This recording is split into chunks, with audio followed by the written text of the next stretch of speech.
स्वातंत्र्य दिनाच्या सर्व उपस्थितांना मनापासून शुभेच्छा। आजच्या या स्वातंत्र्य दिनाच्या कार्यक्रमाला उपस्थित आपल्या मुंबई हायकोर्टचे चीफ जस्टिस आदरणीय देवेंद्र कुमार उपाध्याय जी, कौन्सिल जनरल मायरा रजनीश जी, सर्व मान्यवर, उपस्थित सर्व अधिकारी, सगळ्यांनाच मी पुन्हा एकदा शुभेच्छा देतो।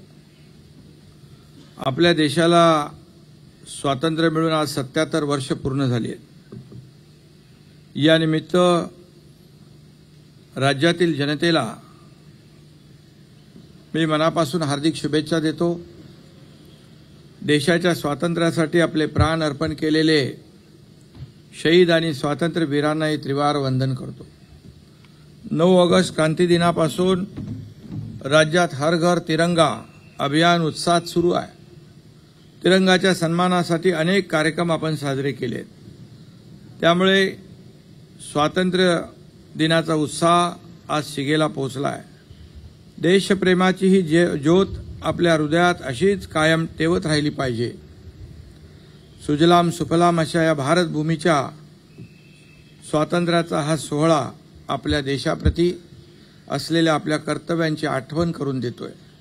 देशातील प्रत्येक घटकाचा विकास हीच आपली जबाबदारी आहे। त्या जबाबदारीचं स्मरण करून देणारा आजचा दिवस आहे। स्वातंत्र्याचा खरा अर्थ म्हणजे समाजाचा सर्वसमावेशक विकास। गेल्या 2 वर्षातल्या अभूतपूर्व कामगिरीने देशाच्या नकाशावर महाराष्ट्रानं आपलं नाव कोरलंय। राज्याच्या प्रगतीची हीच गती आपल्याला भविष्यातही कायम ठेवायची आहे। राज्याचा सर्वांगीण विकास आणि सर्वसामान्य जनतेचं कल्याण अशा दोन्ही आघाड्यांवर अभूतपूर्व कामगिरी झालेली आहे। समाजातील दुर्बल घटकांसाठी, महिलांसाठी, शेतकऱ्यांसाठी, गोरगरिबांसाठी, तरुणांसाठी आपण कल्याणकारी योजना राबवतोय।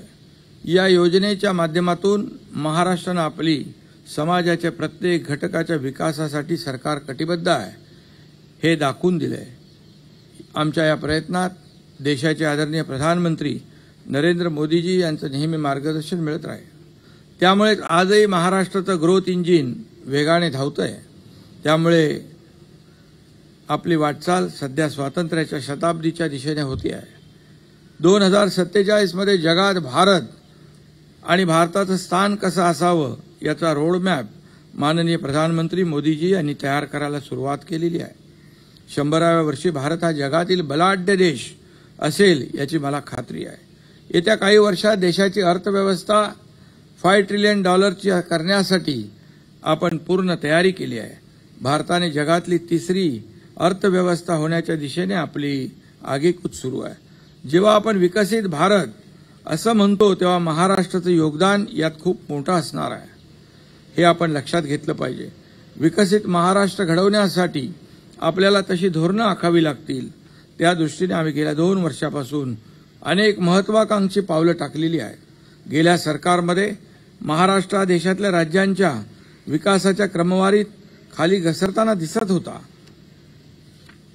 पूर्वीच्या सरकारने काय केलं काय नाही याबाबत आता मी काही बोलणार नाही, परंतु राज्याची अर्थव्यवस्था पुन्हा पूर्वपदावर आणण्याचं मोठं आव्हान, चॅलेंज आपल्या पुढे होतं आणि ते आपण सगळ्यांनी मिळून समर्थपणे पेललेलं आहे।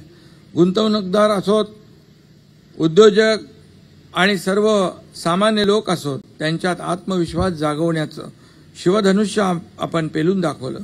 कृषी, शिक्षण, ऊर्जा निर्मिती, पायाभूत सुविधा, आरोग्य सेवा या क्षेत्रांमध्ये आमूलाग्र क्रांती आपण घडवतोय।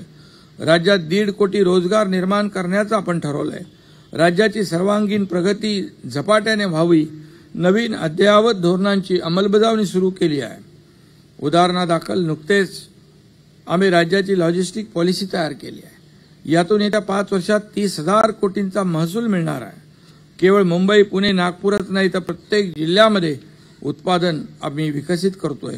या उत्पादनाला एक जागतिक ओळख मिळावी, जिल्ह्यांची आर्थिक क्षमता वाढावी, त्या जिल्ह्यांचा विकास व्हावा, प्रत्येक जिल्ह्यात उद्योग विकासाला वेग यावा, यासाठी हे आपलं काम सुरू आहे. यातून महाराष्ट्राची अर्थव्यवस्था गरुडझेप घेईल असा मला विश्वास आहे. गेल्या 2 वर्षात 5 लाख कोटींपेक्षा जास्त गुंतवणुकीसाठी करार झाले. 2.5 लाख रोजगार निर्मिती त्यातून होती आहे. आज मला या ठिकाणी अभिमानाने सांगावंसं वाटतं की देशाच्या एकूण राष्ट्रीय सकल उत्पन्नात म्हणजे जीडीपीमध्ये महाराष्ट्राचा वाटा 14% आहे. उद्योगात आणि सेवा क्षेत्रात महाराष्ट्र पहिल्या क्रमांकावर आहे. गेल्या 2 वर्षात महाराष्ट्रात विक्रमी विदेशी गुंतवणूक झालेली आहे. आज एफडीआयमध्ये महाराष्ट्र पहिल्या क्रमांकावर आहे. देशात स्वच्छतेत महाराष्ट्राने प्रथम क्रमांक पटकावला आहे.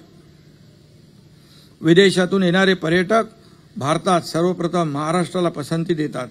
गेल्या 2 वर्षापासून राज्यात कशी विकास कामं सुरू आहेत त्याचे आपण सगळे साक्षीदार आहोत. देशात सर्वाधिक पायाभूत सुविधांची कामं महाराष्ट्रात सुरू आहेत. सुमारे 10 लाख कोटींची पायाभूत सुविधांची कामं दिवस रात्र सुरू आहेत. त्यातले तर काही गेम चेंजर प्रकल्प आहेत.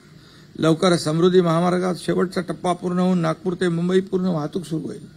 मुंबईतील भुयारी मेट्रो सुद्धा प्रवाशांच्या सेवेत दाखल होईल. विकास म्हणजे काही केवळ रस्ते, पूल, इंडस्ट्री, इन्फ्रास्ट्रक्चर एवढंच नाही.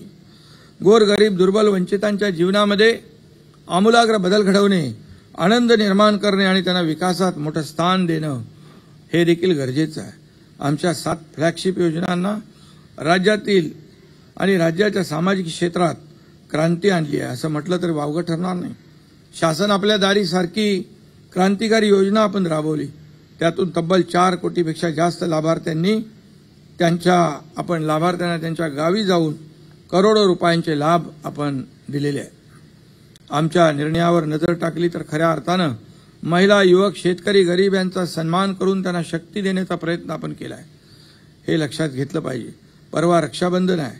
बहिणींसाठी भावाचं कर्तव्य म्हणून आम्ही मुख्यमंत्री माझी लाडकी बहीण योजना सुरू केली आणि करोडो भगिनींनी तिला उत्स्फूर्त असा प्रतिसाद दिला. परवा 7 तारखेपासून बहिणींच्या खात्यात 1,500 रुपये जमा व्हायला सुरुवात व्हायच्या अगोदरच कालपासून माझ्या बहिणींच्या खात्यामध्ये पैसे जमा होऊ लागले. महिन्याला 1,500, वर्षाला 18,000 रुपये. राज्यातील महिलांच्या आयुष्यात आमूलाग्र बदल करणारी ही आमची क्रांतिकारी योजना आहे.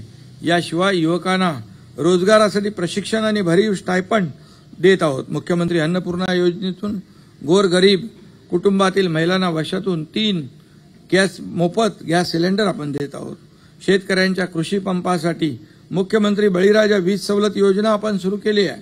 देशातल्या तीर्थस्थळांची यात्रा करता यावी म्हणून ज्येष्ठांसाठी मुख्यमंत्री तीर्थदर्शन योजना सुरू केली. गरिबीमुळे शिक्षणात खंड पडू नये यासाठी मुलींना संपूर्ण व्यावसायिक शिक्षण आपण मोफत केलेलं आहे. जन्मापासून ते वयाच्या 18 वर्षापर्यंत मुलींना 1 लाख रुपये देणारी महत्वाची लेक लाडकी योजना गेल्या वर्षभरापासून सुरू आहे. आमचं सरकार संवेदनशील आणि लोकांना समजून घेणारं सरकार आहे. एक उदाहरण देतो. गेल्या 2 वर्षात मुख्यमंत्री वैद्यकीय सहायता निधी कक्षातून 70,000पेक्षा जास्त गरजू रुग्णांना 300 कोटी रुपये आपण मदत केलेली आहे. इतक्या मोठ्या प्रमाणावर यापूर्वी कधी मदत झाली नसेल. निराधारांचं निवृत्ती वेतन, अंगणवाडी आणि आशा सेविका, ग्रामसेवकांचं मानधन, विद्यार्थ्यांची स्कॉलरशिप, अनुसूचित विद्यार्थ्यांचा निर्वाह भत्ता या सगळ्यात आपल्या सरकारने भरीव वाढ केलेली आहे.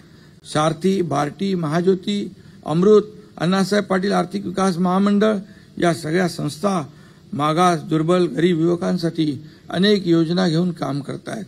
त्याचबरोबर मातंग समाजासाठी आर्थिक संस्था देखील आपण सुरू केली. सुरुवातीला राज्यात पाऊस न पडल्यानं जरा चिंता होती, पण आता सगळ्या विभागात सरासरीच्या 100% पाऊस झाल्यानं समाधान आहे. त्यामुळे स्वातंत्र्य दिन उत्साह आपल्या या दिनाचा द्विगुणित झालाय, वाढलाय आणि म्हणून पाऊस चांगला झाल्याने पिकं चांगली येतील. पिण्याच्या पाण्याची पण पुरेशी सोय होईल असा मला विश्वास आहे. सिंचनाविषयी मी सांगू इच्छितो. मराठवाड्यासारख्या दुष्काळग्रस्त भागाला पाण्यानं समृद्ध करण्यासाठी आम्ही नुकतीच वैनगंगा नळगंगा प्रकल्पाला मान्यता दिली. 4.25 लाख हेक्टर जमीन सिंचित होणार. गेल्या 2 वर्षात आम्ही 1-2 नाही तर तब्बल 1,200 जलसंपदा प्रकल्पांच्या कामांना वेग दिलाय. गेल्या 2 वर्षात 44,000 कोटींपेक्षा जास्त निधी शेतीसाठी दिलाय. यात कृषी, सहकार, पणन, पशुसंवर्धन, दुग्ध विकास, अन्न व नागरी पुरवठा असे सगळे विभाग आलेत. गडचिरोली सारख्या नक्षलग्रस्त भागात देखील नागरिकांना महानगरातल्या नागरिकांप्रमाणे सेवा सुविधा का मिळू नये हा विचार आम्ही केला. राज्यातल्या तळागाळातल्या व्यक्तीचं उत्पन्न वाढावं, त्याचा सामाजिक स्तर वाढावा, त्यासाठी फक्त पैसा निधी लागतो असं नाही, आपल्या मानसिकतेत सुद्धा बदल करावा लागेल. हे लक्षात घेऊन आम्ही पावलं उचलली आहेत. महाराष्ट्राला सामाजिक सांस्कृतिक वारसा लाभला आहे. कायदा व सुव्यवस्थेचा आदर राखणारा आणि शांततेचा सन्मान करणारं राज्य म्हणून आपली ओळख आहे. ती कायम ठेवणं आपली सगळ्यांची जबाबदारी आहे. राज्यातल्या नागरिकांच्या जीवनात सुख, समाधान आणि आनंद यावा यासाठी आम्ही प्रयत्न करत राहू आणि असा निर्धार आजच्या स्वातंत्र्य दिनी व्यक्त करतो. राज्याच्या जनतेला पुन्हा एकदा मनापासून शुभेच्छा देतो. धन्यवाद. जय हिंद, जय महाराष्ट्र.